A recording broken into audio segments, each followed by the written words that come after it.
사람이 인생의 길을 정할 때 신중하게 고민하듯 신앙의 길에서도 교회를 선택하는 일은 매우 중요합니다. 교회는 단순히 예배를 드리는 장소가 아니라 우리의 믿음이 자라고 방향이 세워지는 자리이기 때문입니다. 그러나 많은 사람들이 교회를 선택할 때 말씀보다 분위기를, 영적 깊이보다 편안함을 먼저 생각할 때가 있습니다. 마음이 편한 곳을 좋은 교회라고 여기고 나와 잘 맞는 사람들을 만나는 곳을 기준으로 삼기도 합니다. 하지만 교회는 내 취향에 맞춰 고르는 곳이 아니라 하나님이 나를 세워 가시는 곳이어야 합니다. 신앙은 혼자서 자랄 수 없습니다. 하나님은 우리를 공동체 안에서 성장하도록 부르셨습니다. 그래서 어떤 교회에 속하느냐는 단순한 선택이 아니라 앞으로의 믿음의 방향을 결정짓는 일입니다. 교회는 우리의 영적 성장을 돕는 터전이며 하나님이 우리의 마음을 다듬으시는 현장입니다. 편안함보다는 진리가 중심이 되어야 하고 사람의 말보다 하나님의 뜻이 우선되어야 합니다.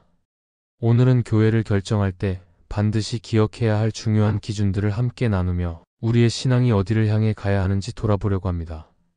첫째, 교회 선택은 인생의 진로를 정하는 것처럼 중요한 신앙의 방향을 결정하는 일입니다.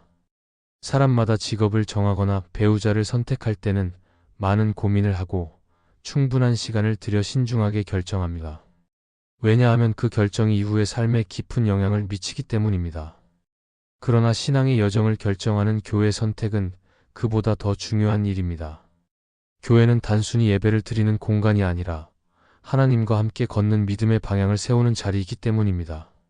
어느 교회에 속하느냐에 따라 신앙의 색깔이 달라지고 삶의 중심이 어디에 놓이는지가 달라집니다. 사람들은 때로 교회를 결정할 때 분위기나 거리 혹은 사람들의 평판을 기준으로 삼기도 합니다. 물론 이런 요소들도 전혀 무시할 수는 없습니다. 하지만 교회 선택의 핵심은 하나님의 뜻과 말씀의 중심에 있습니다.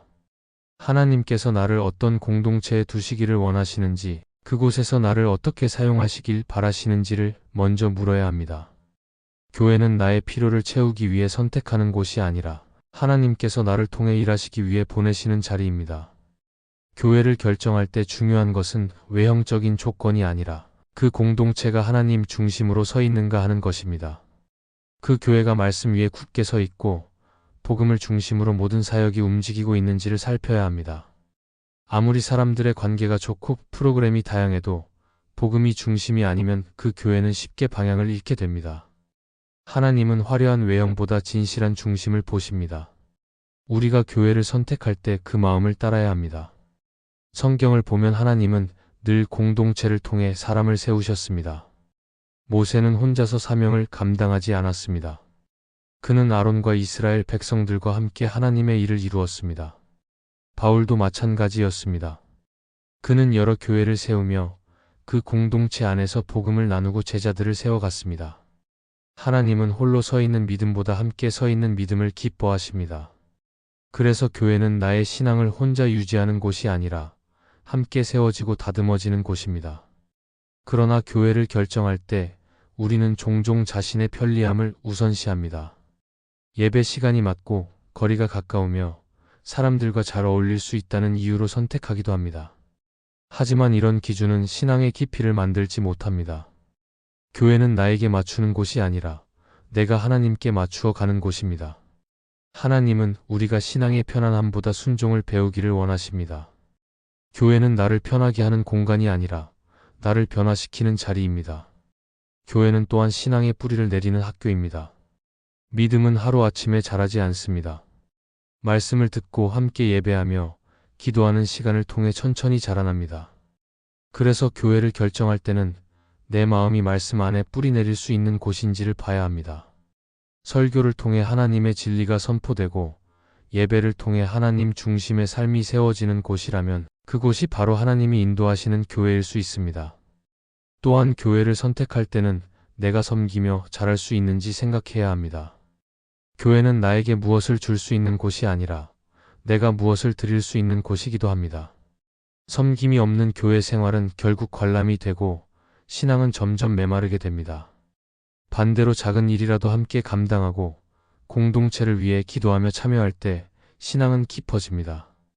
하나님은 내가 머무는 교회를 통해 나를 훈련시키시고 그 안에서 순종과 헌신을 배우게 하십니다. 교회를 결정할 때에는 완벽한 교회를 찾으려 하지 말아야 합니다. 완벽한 교회는 이 땅에 존재하지 않습니다. 중요한 것은 그 교회가 하나님을 향해 나아가고 있는가 하는 방향입니다. 우리가 교회를 선택할 때 하나님이 중심이 되는 교회를 찾는다면 그곳이 바로 신앙의 길을 바로 세워줄 곳이 될 것입니다. 교회는 나의 신앙을 세우는 토대이며 하나님께서 나를 사용하시기 위한 현장입니다.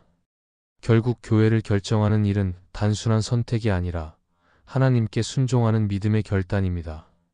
교회는 내가 머무는 곳이 아니라 하나님이 나를 부르시는 자리입니다. 어떤 교회를 선택하든지 그 중심이 말씀과 기도, 그리고 하나님의 뜻에 있다면 그곳에서 하나님은 반드시 믿음의 길을 열어주실 것입니다. 교회는 내 인생의 방향을 바꾸는 시작점이 될 수 있습니다. 그래서 교회를 선택할 때마다 우리는 하나님의 마음을 묻고 그분의 인도하심 안에서 신중히 걸어가야 합니다.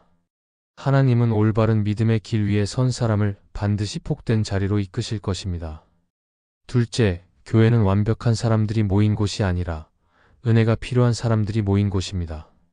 우리는 종종 교회에 대한 기대가 너무 높아 그 안에 있는 사람들까지 완벽하길 바랍니다.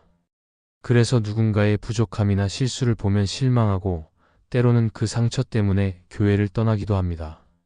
하지만 교회는 완벽한 사람들이 모여 완전한 곳을 이루는 곳이 아니라 상처 입은 사람들이 은혜로 다시 일어나는 곳입니다. 하나님은 죄 없는 사람을 부르시는 것이 아니라 연약함을 인정하는 사람을 부르십니다. 성경을 보면 예수님은 언제나 완벽한 사람보다 회개하는 사람을 더 기쁘게 받아주셨습니다. 세리와 죄인들이 예수님 곁에 모였을 때 바리새인들은 그 모습을 비난했습니다. 그러나 예수님은 그들에게 말씀하셨습니다. 건강한 사람에게는 의사가 필요 없고 병든 사람에게라야 의사가 필요하다고 하셨습니다. 교회도 마찬가지입니다.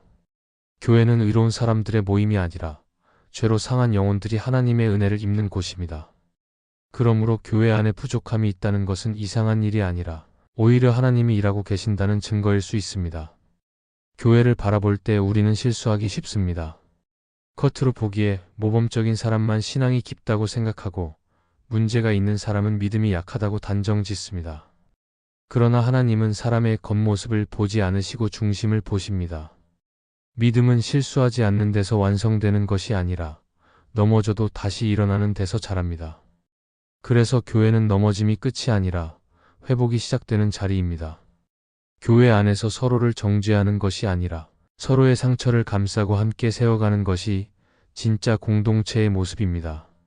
완벽하지 않기에 교회는 늘 은혜가 필요합니다.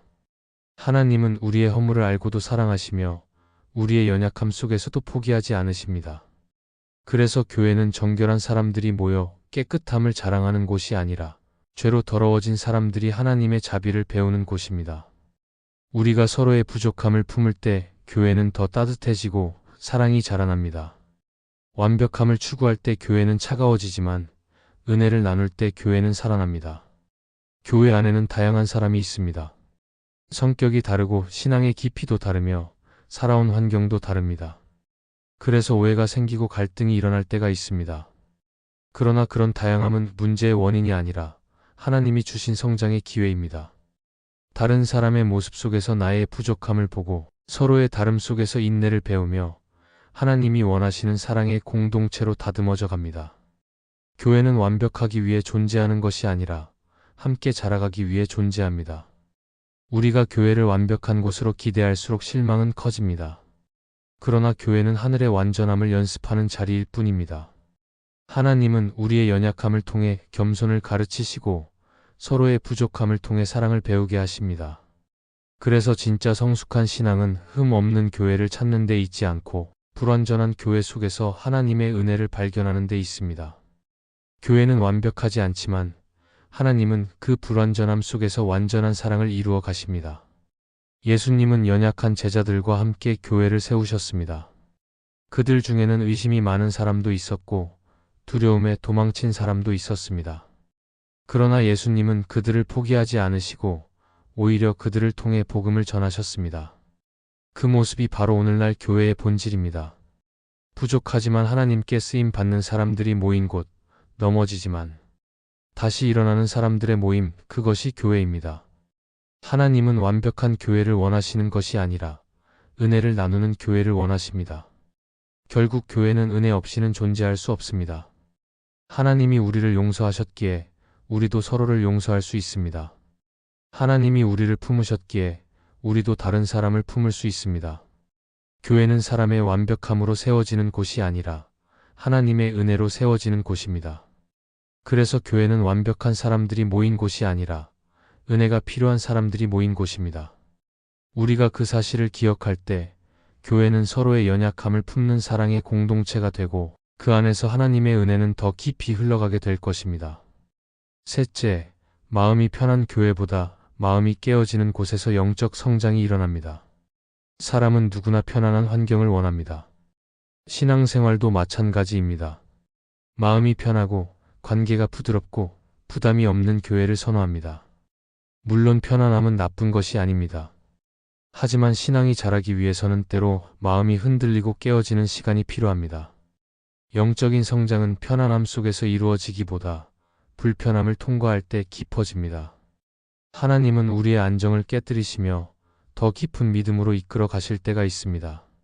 하나님께서는 우리의 성장을 위해 때로 불편한 자리를 허락하십니다. 모세는 왕궁에서 편안하게 살 수 있었지만 하나님은 그를 광야로 부르셨습니다. 그는 그곳에서 고독과 두려움을 배웠고 그 시간을 통해 하나님의 부르심을 깨달았습니다. 다윗도 마찬가지였습니다. 그는 왕으로 기름 부음을 받았지만 그 즉시 왕좌에 앉지 않았습니다. 오히려 사울에게 쫓기며 피난자의 삶을 살았습니다. 그러나 그 고난의 시간 속에서 다윗은 하나님을 더 깊이 의지하게 되었고 그 과정이 그를 이스라엘의 참된 왕으로 세워갔습니다. 영적인 성장은 언제나 편안한 곳이 아니라 깨어짐의 자리를 통해 이루어집니다. 교회 안에서도 마찬가지입니다.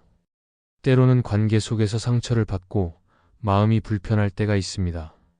나와 생각이 다른 사람을 만나거나 인정받지 못한다고 느껴질 때 우리는 쉽게 낙심합니다.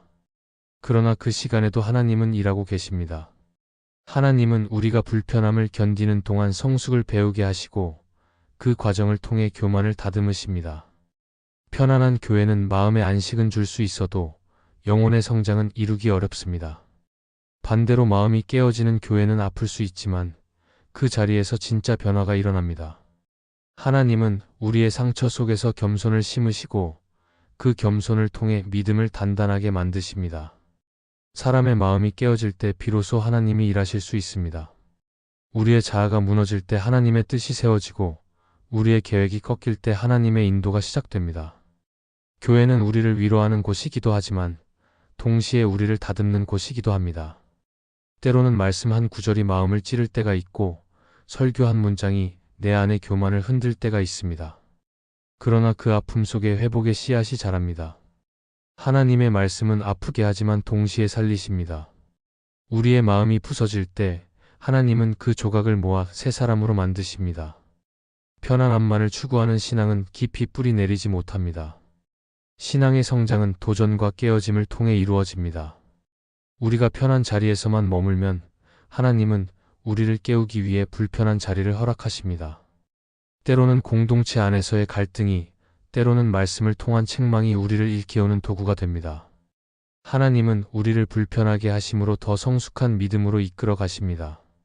불편함을 피하지 않고 그 속에서 하나님을 붙잡을 때 그 자리가 영적인 성장의 토양이 됩니다. 교회를 선택할 때 편안함만을 기준으로 삼는다면 신앙은 쉽게 머물러 버립니다. 하나님은 우리를 편하게 하기보다 거룩하게 하기를 원하십니다. 교회는 마음을 위로하는 곳이기도 하지만 동시에 마음을 깨뜨리는 곳이어야 합니다. 예배 중에 눈물이 나고 말씀 앞에서 내 생각이 무너지는 순간이 있을 때 그 자리에서 영혼은 자라납니다.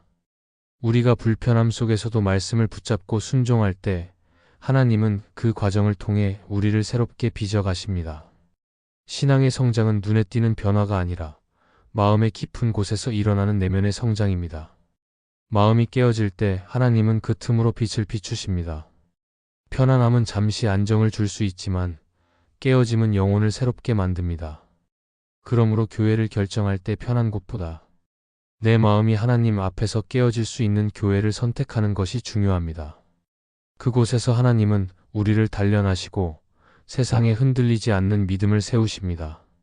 마음이 깨어지는 교회는 때로 불편할 수 있지만 그 불편함 속에 진짜 믿음이 자라고 그 자리에서 하나님의 손길이 우리를 새롭게 빚어 가실 것입니다.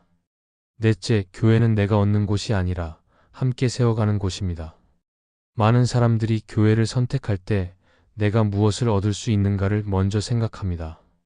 좋은 말씀을 들을 수 있는지, 나를 위로해 줄 수 있는 공동체인지, 내 삶에 유익이 되는지를 기준으로 삼습니다. 물론 교회를 통해 위로받고 힘을 얻는 것은 중요합니다. 그러나 그것이 신앙의 목적이 되어서는 안 됩니다. 교회는 내가 무엇을 얻는 곳이 아니라 함께 세워가는 곳입니다. 하나님은 우리를 받는 자로만 부르지 않으시고 주는 자로 부르십니다. 교회는 한 사람의 힘으로 세워지는 곳이 아닙니다. 성경은 교회를 그리스도의 몸이라고 말합니다. 몸은 여러 지체가 모여 하나가 될 때 건강하게 움직입니다. 손이 혼자 움직일 수 없고 발이 혼자 설 수 없습니다. 마찬가지로 교회도 각자의 역할이 모여 하나의 목적을 이루는 공동체입니다. 하나님은 우리를 교회 안에 세우셔서 각자에게 주신 은사를 통해 서로를 세우게 하십니다. 그래서 신앙의 성장은 혼자 이루어지는 것이 아니라 함께 세워지며 완성됩니다. 우리는 교회를 통해 배우고 자라지만 동시에 교회도 우리의 헌신을 통해 세워집니다. 교회가 풍성해지는 것은 한두 사람의 열심이 아니라 모든 성도의 섬김이 모일 때 이루어집니다. 때로는 교회가 나를 만족시키지 못한다고 느껴질 수 있습니다. 그러나 그때 필요한 것은 불평이 아니라 참여입니다. 교회는 완성된 건물이 아니라 함께 지어가는 집과 같습니다. 나의 손길이 닿을 때 교회는 조금 더 단단해지고 따뜻해집니다. 팀 켈러는 자신의 책 하나님을 위한 정의에서 교회는 세상을 향한 하나님의 도구이며 동시에 세상을 치유하는 공동체라고 말했습니다. 그 말처럼 교회는 하나님의 일을 함께 이루는 현장입니다. 우리는 교회를 소비하는 존재가 아니라 교회를 함께 짓는 동역자입니다. 신앙은 나의 유익을 채우는 데서 자라지 않고 나의 섬김이 누군가에게 흘러갈 때 깊어집니다. 그래서 교회 안에서 내가 무엇을 받을 수 있는가 보다 내가 무엇을 드릴 수 있는가를 먼저 생각해야 합니다. 교회 안에서 서로를 세워가는 일은 거창하지 않습니다. 작은 관심, 진심 어린 인사, 누군가를 위해 기도하는 마음이 교회를 세워가는 힘이 됩니다. 누군가의 아픔을 함께 울어주고 외로운 사람에게 다가가 주는 일은 크고 작은 봉사보다 더 큰 사랑의 표현이 됩니다. 하나님은 우리가 큰 일을 하기를 원하시는 것이 아니라 있는 자리에서 충성하기를 원하십니다. 우리가 교회 안에서 각자의 자리를 지키며 하나님을 사랑할 때 그 마음이 모여 교회가 세워집니다. 교회를 세운다는 것은 단순히 봉사를 많이 하는 것을 의미하지 않습니다. 그것은 하나님이 주신 마음으로 공동체를 바라보고 내 몫의 책임을 다하는 것입니다. 내가 맡은 일에 최선을 다하고 다른 사람의 연약함을 덮으며 함께 기도할 때 그 교회는 건강하게 자라갑니다. 하나님은 우리를 교회의 손과 발로 부르셨습니다. 내가 한 걸음 물러서면 교회의 한 부분이 비어지고 내가 한 걸음 나아가면 교회는 그만큼 앞으로 나아갑니다. 교회를 세워간다는 것은 때로는 인내를 요구합니다. 사람들과의 관계 속에서 오해가 생길 수 있고 생각이 다를 수도 있습니다. 그러나 그때마다 우리는 하나님이 이 공동체를 세우고 계심을 기억해야 합니다. 하나님은 사람을 통해 교회를 세우시고 교회를 통해 사람을 세우십니다. 그래서 교회를 세우는 일은 곧 나 자신을 세우는 일입니다. 함께 교회를 세워갈 때 하나님은 그 안에서 우리 각자의 믿음도 자라게 하십니다.